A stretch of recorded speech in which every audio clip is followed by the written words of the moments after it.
At least one in our lives, each of us have heard this phrase on the news. The Islamic State has claimed responsibility for the attack. In general, this phrase is not uncommon in the media. From 2014 to 2017, Islamic State militias carried out or claimed responsibility for at least 140 terrorist attacks around the world. In Europe, Russia, the United States, Asia, and even on their own territories. Car bombings, beheadings, drowning in boiling tar, and many others. When we hear the phrase Islamic State, we imagine a terrorist with a martyr's bell. But in reality, there are militias who have a wide variety of weapons in their arsenal, from small arms to air defense systems, tanks, and even drones.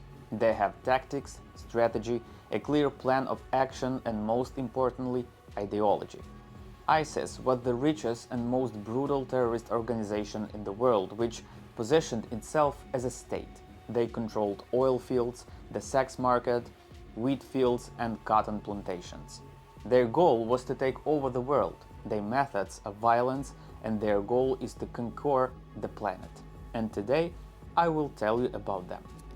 Hi, my name is Farid, and I'm glad to see you on my YouTube channel. Please support it with your thumbs, comments, and subscription. That will help me to improve my channel and my English as well.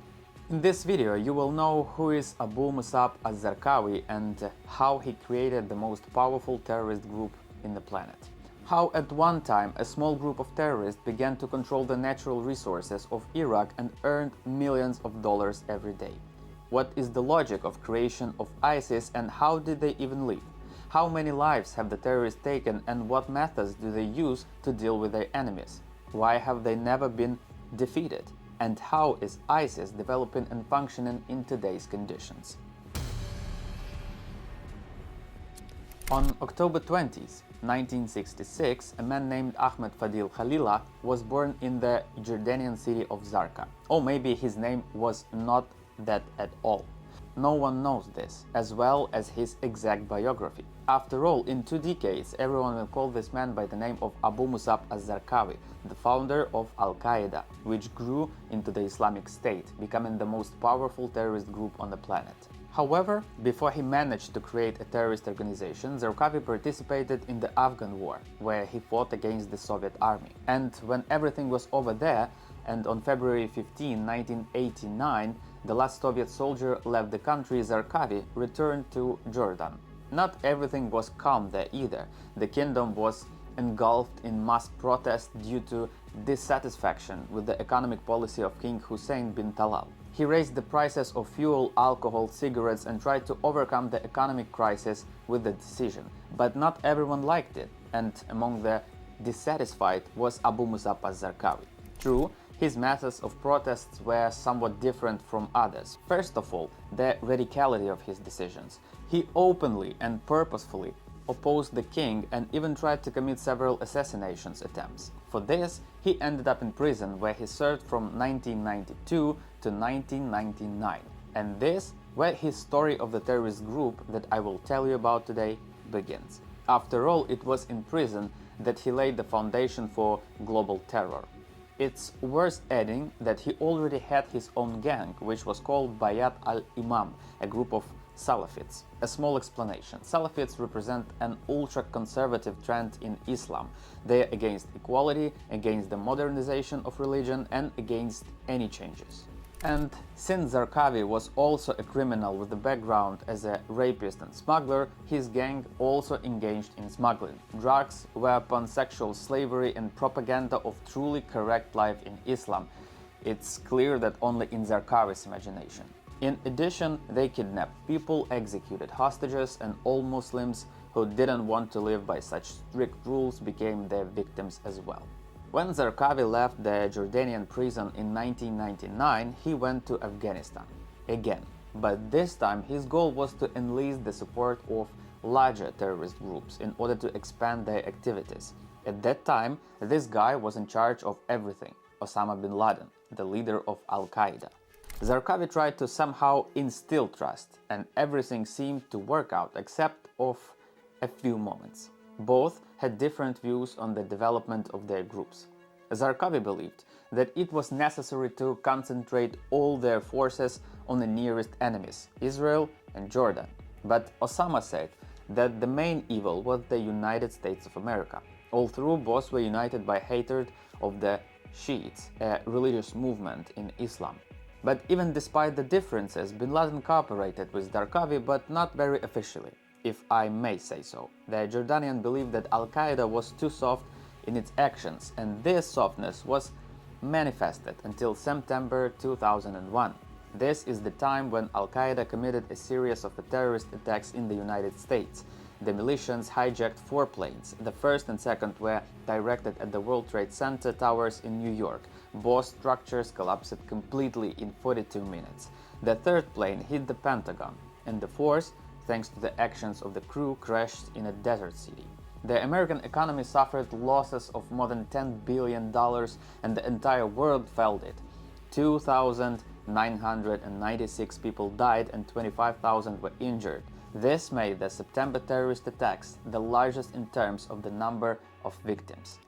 Zarqawi then reconsidered his refusal. So, having received funding from bin Laden, he began to train future militias, and quite successfully. In 2001, he raised up to 3,000 terrorists in training camp in Afghanistan.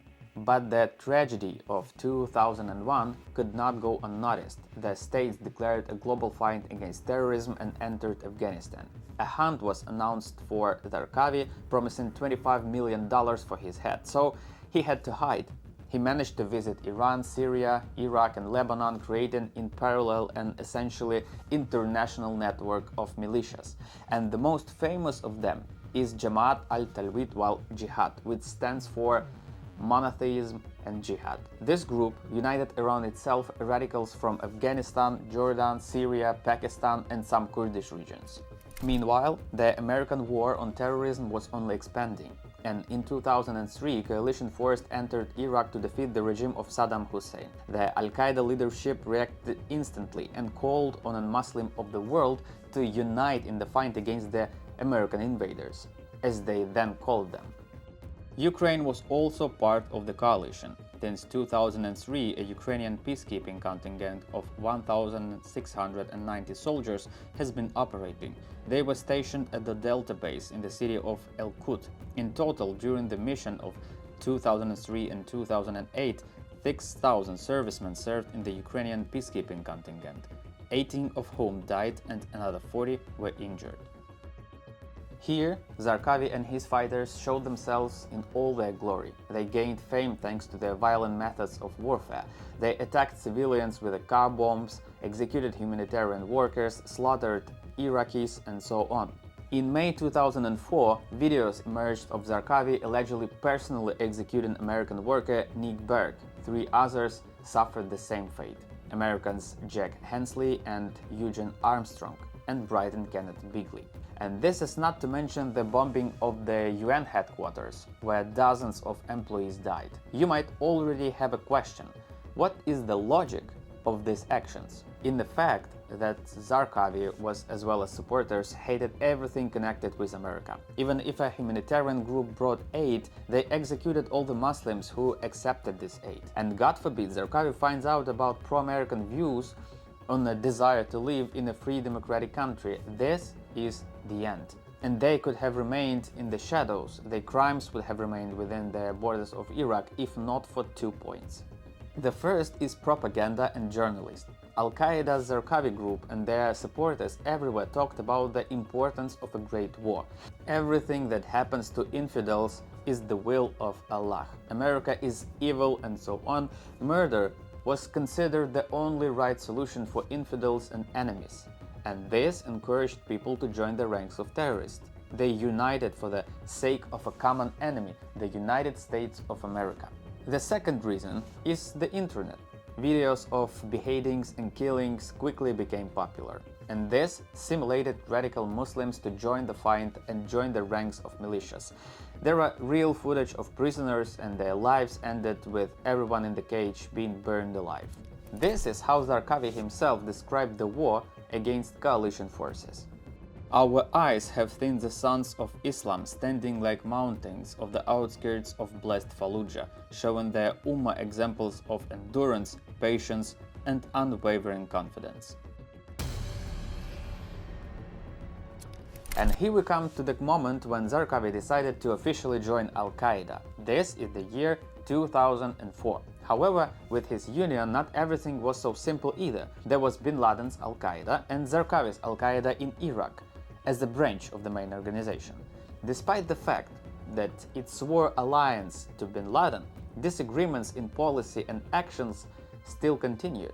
Osama continued to set himself the goal of attacking Americans on US soil, and Zarqawi decided to fight the enemies right in front of his nose. True, he called the enemies civilians. And later, his policies began to be criticized. After all, his actions only fueled religious hatred among the Muslim population. Initially, many Sunnis in Iraq, mostly supporters of Zarqawi's methods, sympathized with him. The group's goal was to out American and coalition forces from Iraq and prevent the takeover of the Shiite government. It sounded like honey to the ears. But the tactics with which he tried to achieve his goals began to raise doubts, especially when all this began to sow discord among different religious movements. For example, potential supporters didn't really like the fact that Zarqawi and his fighters were killing Muslims, even infidels. They could potentially be convinced. Later, bin Laden openly warned Zarqawi that his methods were unjustified and completely unnecessary. But Zarqawi was of little interest. He refused to obey bin Laden and began bombing civilians. In 2005, he blew up a hotel in Amman, the capital of Jordan. 67 people were killed and nearly 300 were injured. All were civilians and mostly Shiites. In February 2006, he organized the bombings of the Askari Mosque in Iraq. Shiites were praying there. It's one of their main shrines, which is called the Golden Mosque. In response, the Shiites began attacking Sunni mosques, and this provoked a religious struggle. It's impossible to unite Muslims under such conditions, and these events were at odds with the policy of bin Laden's al-Qaeda. How will he gather all the Muslims of the world to fight against the United States if they themselves hate each other? The answer is no way. And it was this period that ISIS researchers call the crisis, which marked the beginning of the formation of a completely new terrorist group, the Islamic State. On June 7, 2006, justice overtook Zarqawi. He was killed by an American airstrike. They did find him. A car drove up to the house and a man in black got out. Intelligence confirmed that it was Zarqawi. Without any hesitation, we gave the order to bomb the house.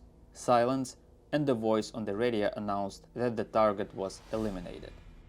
Al-Qaeda in Iraq, however, didn't disintegrate. They appointed a new leader. This is Abu Ayyub al-Masri, and he faced a difficult task to reform the terrorist group in order to gather more people, stop the killing of Muslims, and ultimately unite his co-religionists around him. So he took the next step. He enlisted the support of small terrorist groups and convinced them to unite into a single organization under the leadership of a new leader, Abu Umar al-Baghdadi, a kind of rebranding. And the new formation also received a new name, the Islamic State in Iraq. I congratulate us, we are already approaching what is called ISIS today. Moreover, it was not just a union, but a merger of 11 radical Islamist formations. By the way, ISIS is often called a product of the United States and its allies. After their departure from Iraq, the military ranks were left without nothing. They began to look up for ways for revenge, support among the people, and form their own groups. And here the Islamic State came to the rescue, but only the British admitted their mistake. I would like to apologize for the wrong decisions that our administration made and for the mistakes in our plans. We didn't think through the consequences. We didn't foresee what would happen after the regime was overthrown. Unlike al-Qaeda, this group had not only a clear goal, but also a vision of the further development of the situation and also a clear plan of action. First, the displacement of coalition forces from Iraq, enlisting support among the global jihadist community, training professional leaders to seizure various structures after the enemies leave Iraq, and the last point, the creation of a caliphate to rule the Middle East. Cool plan? Not bad, but there was this nuance. By the beginning of 2008, coalition forces has killed almost 2,500 militias and taken almost 9,000 captive. In addition, American intelligence agencies were looking for those among the Sunni population dissatisfied with the policies of the Islamic State and financed the fight against them. They recruited, according to Stanford University, more than 100,000 people. These are fighters, informants, spies, and so on. This was best expressed by American General David Petraeus, who once stated that money is our most powerful ammunition. And that wasn't the end of it. By June 2010, the Islamic State in Iraq was virtually leaderless. Coalition forces had eliminated 36 of its 42 leaders. They were either killed or captured. That same year, the United States carried out a lucky strike. They killed Abu Ayyub al-Masri and Abu Umar al-Baghdadi, a perfect opportunity to end terrorism once and for all, if only there was one moment. In September 2010, then US Vice President Joe Biden announced the end of Operation Iraqi Freedom and the transition to a new final phase, New Dawn, led by the then US Secretary of Defense Lloyd Austin. This was simply a preparation for the end of the war. And on December 15, 2011, the US lowered its flag over Baghdad, demonstrating that the war was over. The losses of American army amount to 30,000 wounded and 4,500 killed. In total, 1.5 million US soldiers passed through Iraq during the 8 years of the war.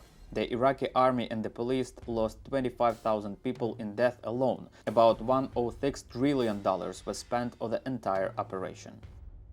And that's not to mention Iraqi civilians. 112,000 died. 250,000 were displaced and nearly 4 million became refugees. After the end of the war, things only got worse. The withdrawal of coalition forces created uncertainty in which terrorist groups competed for leadership. The Islamic State in Iraq didn't disappear from the face of the earth, as the Pentagon thought. It was reformatted and its new leader was Abu Bakr al-Baghdadi. It was under his leadership that ISIS turned into a monster that terrorized the world. So that you don't get confused with the previous leader Abu Umar, a little explanation. This prefix al-Baghdadi means the origin of those hatchings. Literally, al-Baghdadi translates as from Baghdad. So, the new head of the Islamic State in Iraq began to strengthen his influence. The coalition forces were no longer pressing, so there was no longer an external enemy who constantly thwarted the plans. Nothing prevented the development and expansion of the group's capabilities. Abu Bakr al-Baghdadi launched two large-scale programs aimed at increasing his influence. The first was called Soldiers' Harvest.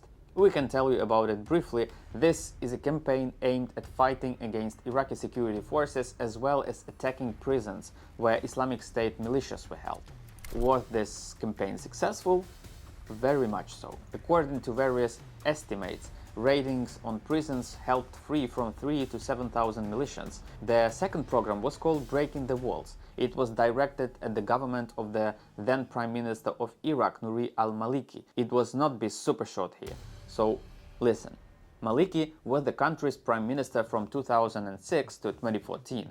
It so happened that it was during this year that the Islamic State was formed and functioning. The policy of this prime minister was quite cruel. He tried to build a sectarian state where Shiites dominate and Sunnis live as second-class citizens. He didn't help them at all. He often organized raids on settlements and constantly oppressed their rights. He himself was a Shiite Muslim, so he didn't feel much pity for others' religious movements. Often his actions were too cruel. For example, the police could easily kill a person for violations if he was a Sunni. And Maliki himself entered into alliances with the criminal Shiite groups that repressed other not so Muslims. In fact, he personally helped ISIS create propaganda and showed what oppression is. By the way, he is a supporter of Russia, and he has repeatedly stated that Russia is the only country in the world that is really fighting terrorism. It's a pity that no one asked him whether the bombings of Aleppo is also a fight against terrorism. I think he would have answered differently. But let's go back to the ISIS. Abu Bakr al-Baghdadi, of course, used religious disputes to his advantage. He put the repression of Sunnis at the center of his identity and his propaganda. This significantly facilitated ISIS' process of replenishing its combat forces. Having finally established itself in Iraq, Baghdadi began to think about how to spread his influence further to other countries. So in 2013 he began to seize Syrian territory. From there, the Islamic State in Iraq changed its name and became what we know it today, the Islamic State of Iraq and Syria, abbreviated ISIS. Approximately in a year, ISIS militias fighting with the military, other terrorist groups for influence and with civilians who opposed everywhere in general, captured the city of Raqqa and made it their capital. It was 2014. ISIS finally broke off relations with al-Qaeda and began to develop as the independent, separate terrorist organization, not even a state. Baghdadi declared the caliphate in the territories under his control in Syria and Iraq, and himself as the caliph, the direct successor of the Prophet Muhammad. From 2014 to 2018, there were dozens of reports about him. The media wrote that he had been killed, poisoned, captured, and so on. It was very difficult to confirm or deny this information, as Baghdadi rarely appeared in public. Finally, the last report about him appeared in 2019. This time, the terrorist was eliminated for good. In 2019, the raid on Paris began. First, the military bombed the Baghdadi complexes with missiles, and only then a ground offensive operation was launched. The terrorist leader surrounded himself with children and began to flee.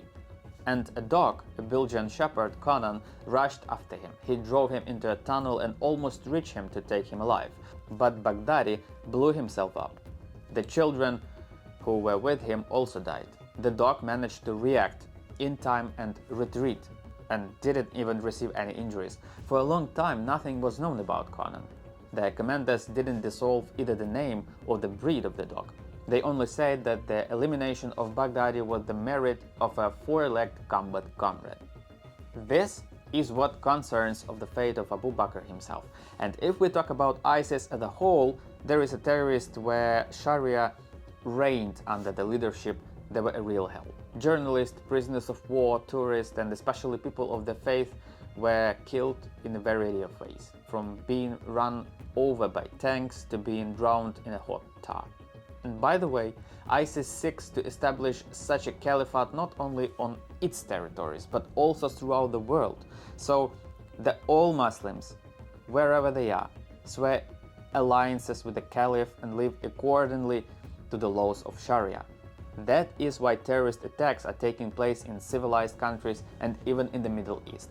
The goals of these Islamists is to unite all Muslims and protect themselves from infidels. That is, those who do not profess Islam, or profess it but not in the form in which radical Islamists interpret it. 2014 was the peak of ISIS power and popularity. They were well entrenched in Syria and Iraq and had up to 31,000 fighters under their leadership. And if you're imagining suicide bombers with martyrdom bells, then no. These were heavily armed militias who had at their disposal not only small arms but also armored vehicles, manpads, anti-aircraft guns, and even tanks captured from the enemy. As for human potential, at least 10 million people lived under the ISIS leadership. This is according to official data from the Red Cross. Unofficially, there could have been many times more. ISIS very often practiced maneuver warfare with elements of combined arms combat. Just so you understand, they even had their own weapons factories. A bit antediluvian, but still they worked. In the battles of 2016, they used coordinated actions of artillery, tanks, and armored vehicles, and all this was supported by drones. By the way, they have a very interesting combat tactic aimed at psychological pressure. During full-fledged combat operation, ISIS attacks in waves. The first wave is artillery, which doesn't allow the enemy to get out of the cover. The second wave is the work of armored vehicles and shooters who create a wall with a hail of bullets to cover the suicide bombers. The task of the suicide bomber is not only to inflict maximum damage and the cost of his own life, but also to demonstrate motivation. This hits the enemy's psyche very hard when he sees that for the terrorist the main goal is not life. And the last link is the frontline soldiers who just keep on cutting through, mostly in groups of 15-20 people. This helps them move quickly and their work and movement can be adjusted from a drone. That was just the answer to the question, how did the terrorists manage to seize tens of thousands of square kilometers of land in both countries and at the same time fight against the world coalition? Well, that's it. They just don't care. They have no fear of dying. Suicide attacks are cheap and effective. They are simpler and more dangerous than other types of terrorist organizations. They guarantee media coverage and attention. Suicide bombers is the kind of a smart bomb. The uniqueness of ISIS was that they had their own specific structure, unlike other terrorist groups. They have their own police, they have own Ministry of Finance, army, and representatives on the ground. In fact, like a country. True, no one recognized them. And their structure had all the departments that any other country has today. But in addition to them, there were several specific ones, such as the Department of Trophies. It was responsible for accounting and distributing military spoils. The Resettlement Service, whose main tasks was to resettle newcomers to the territory of the Caliphate. The Service for Prisoners and Martyrs dealt with the issues of releasing captured militias and assisting the families of the deceased, and so on. There are many different structures there, which are divided into small offices and departments. Of course, the courts were particularly cruel. The death sentence could be obtained for blasphemy, insulting the Prophet, religion, homosexuality, espionage for the benefit of infidels, renouncing Islam, robbery and murder. And this is provided by these crimes were dealt by a judge. Nobody cancelled local executions. Interestingly, for people who lived in controlled territories, there were also bonuses for an exemplary life. People whose homes were damaged by airstrikes or fighting were paid $65,000 each, a huge amount of money for citizens who earned $8 per day at best. The Housing and Communal Services Department sponsored the repair of 300 kilometers of city streets and removed over 600 tons of garbage that had accumulated during the fighting. And there were bins of mosques where you could file complaints, even against ISIS members themselves. And they tried to spread this way of life to other states and cities. In the first half of 2014, the militias made major territorial gains in Iraq and Syria. They captured Fallujah, Mosul, Tikrit, Tal Afar and many other cities. This is what their territory looked like at the peak of its power. Black marks the territories that ISIS controlled, red marks the areas they attacked and planned to capture, and yellow marks the places where ISIS was supported. ISIS was awash in money. Iraq, for example, is home to the world's 5 largest oil fields and currently produces 4% of the world's oil supply. The militias controlled some of the oil fields and made a good living for them. The US Treasury Department estimated that in 2014 they were earning $3 million a day from a state of the crude oil and refined products. The terrorists sold it to local intermediaries, so they then sold it to Iran, Syria and even Turkey. So without taking into account additional sources of income, oil itself turned them into the richest terrorist organization in the world. Today, obviously, earnings on black gold are not so cosmic. Still, the world has found a way to counteract this, but we'll talk about that later. As for other sources of income, in 2014, ISIS brought in an additional 20 million from kidnappings. There was a separate fund for robberies, looting and collecting payments from those planning to cross ISIS territory, a kind of tax for those who enter the lands of the Black Flag. By the way, it symbolizes the coming of the Messiah, that is the end of the world. Religious minorities were also under control. In fact, they paid to preserve their lives. It's known for certain that Christians paid $250 per person per year. The militia controlled 40% of Iraqi wheat, 80% of the Syrian cotton market traded in people, and of course their favorite trick was sexual slavery. According to the UN, in 2015 about 3,500 people were enslaved by the Islamic State, mostly women and children. Just to give you an idea of the scale, in 2014 a report was published from the Syrian city of Deir ez-Zor by financial expenses of ISIS. Yeah, that happens. So there, 44% of the expenses went to the army, 17% to housing and utilities, and only 3% to the media industry. If you think that is very little, then you're mistaken. Because ISIS is not only about war, some ideology or constant killings, it's also about the media industry. Their presence on social networks helped and today helps to recruit new fighters from all over the world to their ranks. For example, from 2011 to 2016, more than 42,000 foreigners from over 120 countries joined ISIS. They are armed not only with martyr bells or rifles, but also with social networks. Facebook, Twitter, Instagram, Telegram, they have news sites and even their own propaganda magazine, Dabik. And these resources work. After all, since 2014, they have recruited more than 300 Americans and some more than 5,000 EU citizens to their ranks. In addition, ISIS have fighters abroad. These mostly people who have returned from ISIS to their homeland. There are no exact numbers, but here are statistics from a Washington Post from 2019. 400 people each in Britain and Germany, about 30 in Spain, 400 in Russia, 760 in Saudi Arabia, almost 200 in Morocco, and about 900 in Turkey. These are approximate figures, but the following resources help recruit people to their ranks.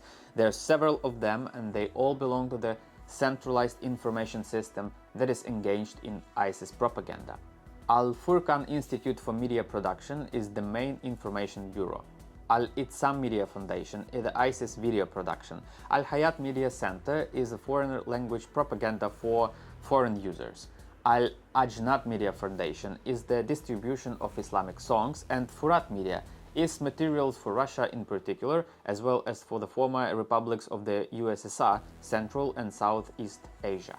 In addition to the official units, local information bureaus operate in Iraq and Syria. Until 2016, Abu Muhammad al-Adnani was a kind of ISIS spokesman. It was he who made official statements on behalf of the terrorists, until he was eliminated in 2016. In addition to the Dabik magazine, there is also Rumiyah and Istok, specifically aimed at Russia-speaking Muslims. There are publications published in Turkish, French, English, and other languages. Such recruitment is aimed at people who find themselves in a difficult financial situation. They are promised a new life, mounds of gold, unlimited power and influence. And this conditional recruitment includes, for example, Tajik migrant workers or Chechens. As of the same 2019, from 2,000 to 4,000 people from Central Asia left for Syria. Getting to the territory controlled by the ISIS is not so easy. One way is across the border with Turkey, and then through intermediaries, and then from Istanbul to the Syrian Gaziantep, especially Jihad Express takes them. For recruits who, instead of the promised mountains of gold, see inhuman cruelty or are simply disappointed in their ideology, it's particularly impossible to escape from the clutches of ISIS, because all deserts are shot on the spot of the militias, and even those who manage to do so are often left without documents. So they have three options: A. Surrender to law enforcement agencies in civilized countries, B. Hide until they are hanged over and executed, and C. Join other criminal groups to receive their protection. And special attention is paid to women in this terrorist organization. Despite the fact that they are treated as second-class citizens and are not recruited for combat missions, they still involve them in active participation in the life of the Islamic State. For example, the creation of their own caliphate. Its former capital Raqqa, a special women brigade, interpret Sharia law so that women dressed according to standards, and those who broke the rules were punished with a whip. Now, as for the name of the militias. When the terrorists began to gain popularity in the world, confusion arose in the media over the tricky phrase, al-Sham. This term has no direct translation. It refers to a geographical area in the Middle East, Greater Syria. The closest definition of the areas of Greater Syria is the territories that militias once controlled, the Lebanon, Iraq, Syria, and so on. Therefore, the Western phrase simply invented abbreviations. ISIL, Islamic State of Iraq and Lebanon, or ISIS, Islamic State of Iraq and Syria. Both names have taken root without any connection to the geographical location of the terrorist. Therefore, you can call them either way. But there is another name. It's mainly used by officials to emphasize their contempt for the Islamic State. It sounds like this: Daesh. It should be pronounced disgustingly and demonstratively. This word means no trample. And ISIS militias don't like it so much that they threaten to cut off the tongue of anyone who utters this word. According to CNN, ISIS militias carried out 168 terrorist attacks in at least 29 countries outside Iraq and Syria between 2013 and 2022. These attacks killed more than 9,500 people. They injured at least 14,000. And these are just the attacks for which ISIS claimed responsibility. And there are only in the attacks, they were called terrorist attacks, and there were thousands of individual attacks. Sometimes their raids take not dozens, but even hundreds of victims. In 2015, for example, the Egyptian branch of ISIS bombed a Russian plane, killing 224 people. That same year, a series of coordinated attacks on Paris killed 130 people and injured more than 300. This is not just terror of the civilized world, this is way to achieve their goal, and in their sick head, it's simply perfect. ISIS militias are jihadists who adhere to extreme interpretation of Sunni Islam and consider themselves the only true believers. In their imagination, the rest of the world consists of infidels who seek to destroy Islam. Therefore, these murders, crucifixions and beheadings, this is how they justify their actions. Normal Muslims do not recognize these terrorists as their brothers. They call them apostates. But ISIS is of little interested of this. They demand that all Muslims in the world, all Muslim organizations and terrorist ones as well, swear alliances to ISIS. Those who don't agree are executed. We came to the point where ISIS began to decline. Its powerful development and influence provoked an international reaction, and the United States again assembled a coalition to confront the Islamic State. On August 7, 2014, then-President Barack Obama authorized airstrikes.